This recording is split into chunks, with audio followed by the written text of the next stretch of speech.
আমি পাগল হয়ে গেছি যেদিন এই আয়াত পড়ছি। তারে কয় কি আল্লাহ? আল্লাহ তো ভাঙ্গা কইছে, বাংলায় কইছে। এটা বাংলা আয়াত না, না এটা বাংলা। আমি এটা নাজিল হইছে মনে বাংলা। এত সহজ কথা।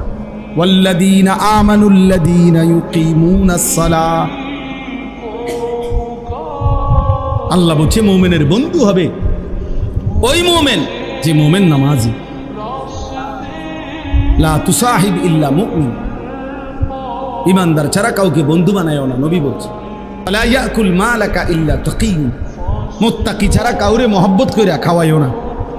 কলিজা দিয়া যে ভালোবাসা, এই ভালোবাসা দিয়া কোনো ফাসিকরে, কোনো নাফরমানকে খাওয়াইও না, নবী নিষেধ করছে। এই জন্য আলেম ওলামারে মানুষ কলিজা দিয়া খাওয়া। আপনি বিরোধিতা করলেও খাওয়াইব, আপনি পক্ষে থাকলেও খাওয়াইব। আপনি না খাওয়াইলে না, আপনার মতো দুই একজন আঙ্গাল কাঙ্গাল না খাওয়াইলে কিচ্ছু দেন। আপনি বহন খান, আপনি বইয়ে বইয়ে চা দোয়ানে বিড়ি খান, যান। আপনার বদনাম দিয়া, আপনার সমালোচনা দিয়া ওলামায়ে কেরামের কিচ্ছু আসবে যাবে না।